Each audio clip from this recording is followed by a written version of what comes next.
अब हम सदिश बीजगणित में अदिश त्रिक गुणनफल देखेंगे। अदिश त्रिक गुणनफल क्या है? यदि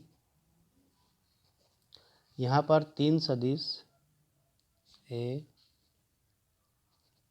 बी और सी, ये जो तीन सदिश हैं,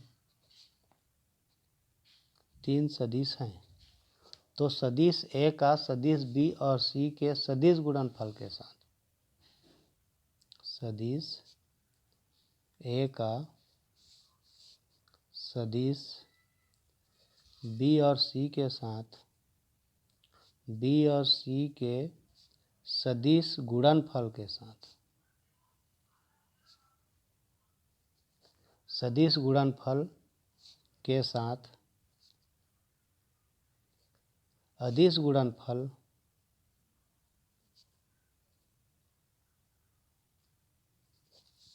के साथ जो अदिश गुणनफल होगा वह अदिश राशि होता है।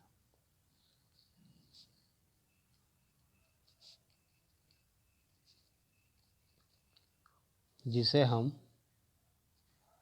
अदिश त्रिक गुणनफल कहते हैं। जैसे कि हम देखें कि सदिश ए का बी और सी के सदिश गुणनफल के साथ, तो बी और सी का सदिश गुणनफल हो गया बी क्रॉस सी, इसका सदिश ए के साथ अदिश गुणनफल, तो ये कहलाएगा ए डॉट बी क्रॉस सी, या इसको लिखते हैं इस प्रकार से ए बी सी। तो इस प्रकार से ये इस रूप में इसको निरूपित करते हैं।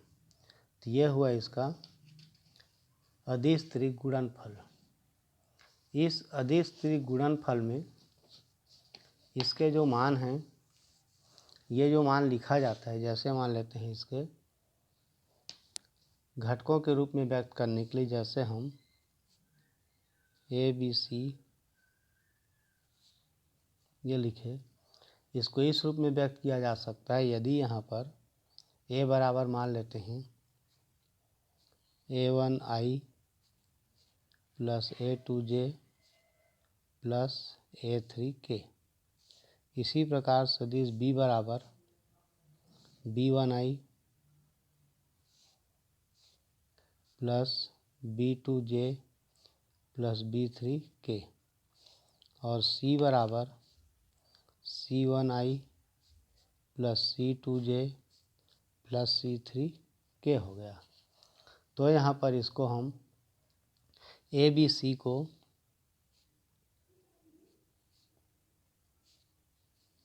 ए बी सी जो है यहाँ कामा नहीं रहेगा, ये सीधा डायरेक्ट लिखाता है इस प्रकार से ए बी सी बराबर A1 A2 A3 B1 B2 B3 C1 C2 C3। इसका जो सारणिक मान होगा, ये सारणिक के प्रगुण से इस प्रकार से इसका मान ज्ञात कर लेंगे। अब यहाँ पर इसके कुछ प्रगुण हैं, अदिश त्रिक गुणनफल के प्रगुण, ये देख लेते हैं।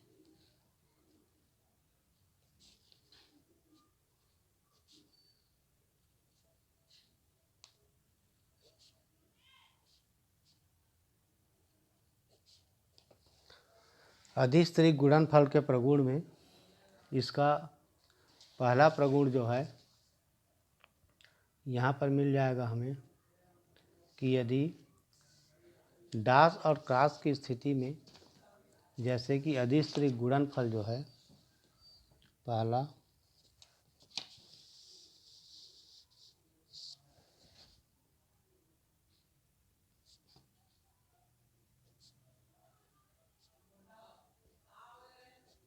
अदिश त्रिक गुणनफल डॉट एवं क्रॉस की स्थिति से स्वतंत्र रहता है। ये डॉट एवं क्रॉस की स्थिति से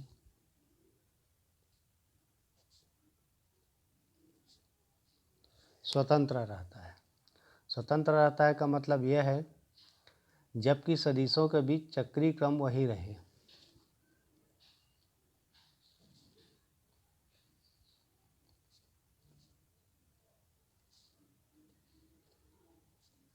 चक्रीय क्रम वही रहे।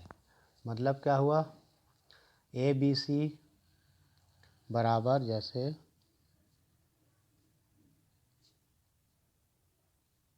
ए बी सी बराबर सी ए बी, ये क्यों, ए बी सी का मतलब हुआ A dot B cross C, इसका C dot A cross B. अब इसको हम लिख सकते हैं A dot B cross C बराबर C dot A cross B. तो इसको हम इस प्रकार से, इसके मान में परिवर्तन नहीं होगा, अर्थात ए डॉट बी क्रॉस सी बराबर ए क्रॉस बी डॉट सी। ये अदिश गुणन क्रम विनिमय होता है, इसलिए इसको इस प्रकार से लिखा जा सकता है, अर्थात डॉट एवं क्रॉस का विनिमय होता है यहाँ पर। दूसरा है, अदिश त्रिक गुणनफल में चक्रीय क्रम बदलने से चिन्ह बदल जाता है। चक्रीय क्रम बदलने से चिन्ह बदल जाता है। चक्रीय क्रम बदलने से चिन्ह बदल जाता है मतलब क्या हुआ कि यहाँ पर A dot B cross C, जैसे यहाँ पर A dot C cross B लेते हैं, सी क्रॉस बी बराबर क्या हो जाएगा, ए डॉट हो गया माइनस बी क्रॉस सी, क्योंकि क्रॉस प्रोडक्ट में चिन्ह बदल जाता है इसका, बराबर क्या लिख सकते हैं, minus A dot B cross सी।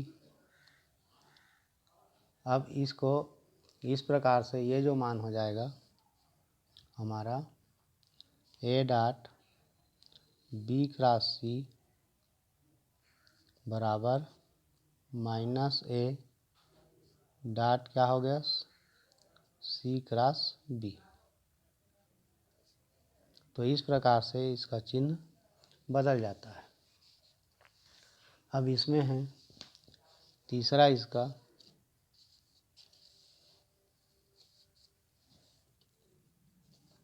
तीसरा अदिश त्रिक गुणनफल शून्य हो जाता है यदि दो सदिश समान हो। यदि दो सदिश समान हो तो क्या होता है, अदिश त्रिक गुणनफल अदिश त्रिक गुणनफल शून्य हो जाता है। जैसे कि मान लो ए और बी है, तो इसको हम क्या लिखेंगे, A dot A cross B. अब ये हो गया A cross A dot B.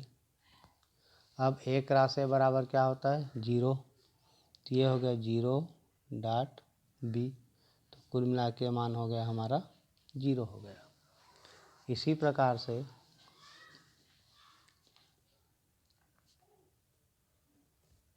जैसे ए डी ए है बराबर क्या हो जाएगा, शून्य, या बी ए तो ये भी हो जाएगा शून्य। कुल मिला के दो सदिश यदि बराबर हों तो उसका अदिश त्रिक गुणनफल शून्य हो जाता है। इसका चौथा प्रगुण देखते हैं, अदिश त्रिक गुणनफल शून्य हो जाता है यदि दो सदिश समांतर या संरेख हों। यदि दो सदिश समांतर या संरेख हों तो अदिश त्रिक गुणनफल शून्य हो जाता है। जैसे कि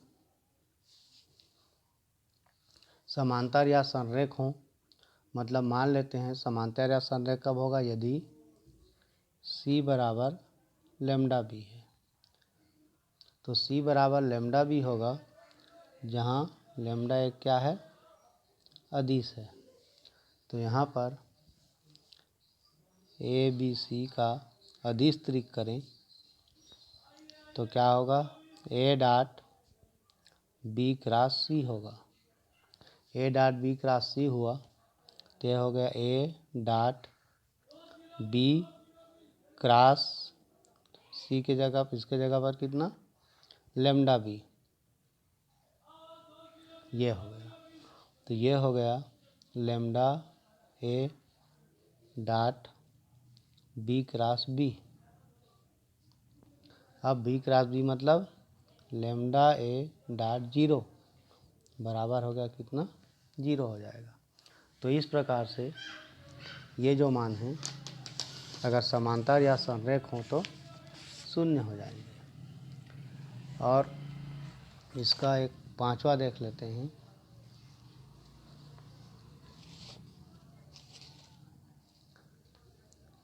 तीन असंरेख सदिशों के समतली होने के लिए आवश्यक प्रतिबंध। ए बी और सी समतली होंगे। कब समतली होंगे, यदि ए बी सी का अदिश त्रिक गुणनफल क्या होगा, 0 होगा। तो इस प्रकार से ये इसके प्रगुण हो गए। अब इससे संबंधित इसमें सवाल देखते हैं। जैसे कि क्वेश्चन है अपने पास, यहाँ ज्ञात करना है कि समतली होने के लिए हल करना है या जो मान दिए रहेंगे उसके आधार पर उसका अदिश त्रिक गुणनफल ज्ञात करना है। जैसे पहला है, यदि a बराबर i minus 2j plus 3k, i minus 2j plus 3k, b बराबर दिया है 2i प्लस j माइनस के, 2i प्लस j माइनस के, और c बराबर देखते हैं i प्लस 2j, i नहीं j प्लस 2k है, j प्लस 2k। तो इसका अदिश त्रिक गुणनफल ज्ञात कीजिए। तो ज्ञात करने के लिए हम यहाँ देख लेते हैं ए बी सी बराबर, जैसे कि सूत्र में बताया गया है A1 A2 A3। तो यहाँ क्या हो जाएगा, 1 ऋण 2 और 3, 2 1 ऋण 1 और 0 1 2। इसका हम R1 के सापेक्ष विस्तार कर लेंगे या सारणिक में जैसा भी हल करना हो उसके सापेक्ष विस्तार करके हल कर सकते हैं। तो ये हो गया इसका अदिश त्रिक। अब R1 के सापेक्ष विस्तार करेंगे मतलब रो नंबर 1, तो पहला पंक्ति यह हुआ। तो पहला यहाँ पर क्या है, 1 बचा क्या क्या, अगर डिटेल में हल करेंगे तो 1 माइनस 1 1 2, तो 1 माइनस 1 1 2, माइनस है तो माइनस जे लिखते हैं तो यहाँ पर हो जाएगा प्लस 2। इसको छोड़ देंगे तो 2 ऋण 1 0 2, तो हो गया 2 ऋण 1 और 0 2 प्लस 3, ये तीसरा नंबर का। तो क्या बचेगा, 2 1 0 1, 2 1 0 1। अब इस प्रकार से इसको हल कर लें तो ये क्या हो गया, 1 हो गया, 2 एकम 2, माइनस माइनस 1 है तो हो जाएगा प्लस 1 प्लस 2, 2 दूने 4, माइनस 0 हो गया, तो हो गया कितना 0, प्लस 3, 2 एकम कितना 2 ऋण 0। तो ये हो गया कितना, 2 और 1 3 प्लस 4 दूनी 8 प्लस 3 दूनी 6। तो कुल मिला के हो गया ये 11 और 6 17। तो ये इसका आंसर हो जाएगा। तो इस प्रकार से इसका मान ज्ञात कर लेंगे। इससे संबंधित और मान ज्ञात करने के लिए जैसे मान लेते हैं, इसमें देखते हैं कि समतली होने के लिए क्या होगा, तीनों सदिशों का अदिश त्रिक गुणनफल 0 होता है।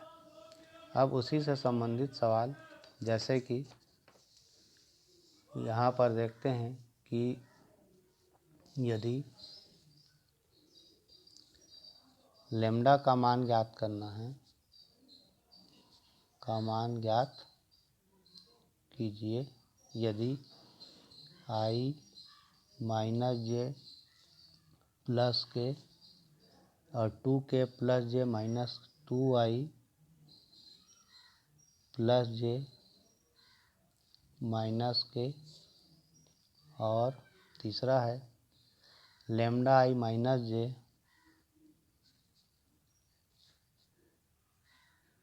प्लस लैम्डा के क्या हो, समतली हो। तो समतली होने के लिए हमें ये पता है कब होगा समतली होंगे, यदि ए बी सी तीनों सदिश के अदिश त्रिक गुणनफल क्या होगा, 0 होगा। तो इसको ए मान लें, इसको बी मान लें, इसको वेक्टर सी मान लें। तो इस प्रकार से इसका मान हम देखें, 1 ऋण 1 1 है, 1 ऋण 1 1, 2 1 ऋण 1 2 1 ऋण 1, और इसका लैम्डा माइनस 1 लैम्डा। तो लैम्डा माइनस 1 और ये लैम्डा, ये इसका गुणन सारणिक मान क्या होना चाहिए, 0 होना चाहिए। अब यहाँ पर 0 करने के लिए इसका मान देख लें। r1 के सापेक्ष विस्तार करने पर क्या हो जाएगा, ये 1, और यहाँ क्या बचा, लैम्डा माइनस माइनस प्लस 1, तो लैम्डा माइनस 1 हो जाएगा ये। तो ये हो गया लैम्डा माइनस 1। यहाँ माइनस 1 लिखते हैं तो ये माइनस के बाद क्या हो जाएगा, माइनस है पहले से तो प्लस हो गया, और यहाँ हो गया 1, और यहाँ पर देखें इसको छोड़ दें तो 2 लैम्डा माइनस लैम्डा है तो हो जाएगा प्लस लैम्डा। तो 2 लैम्डा प्लस लैम्डा हो गया प्लस 1, तो यह हो गया -2 माइनस लैम्डा। तो -2 माइनस लैम्डा बराबर 0। अब यहाँ पर हल कर लें तो यह हो गया लैम्डा माइनस 1 प्लस 2 और 1 3 लैम्डा, ये -2 माइनस लैम्डा बराबर 0। तो हो जाएगा 3 लैम्डा और 1 4, 4 में 1 गया तो ये हो गया 3 लैम्डा माइनस, ये जो मान होगा -3 बराबर 0, 3 लैम्डा बराबर 3, तो लैम्डा बराबर हो गया कितना, 1। तो ये इसका आंसर हो जाएगा।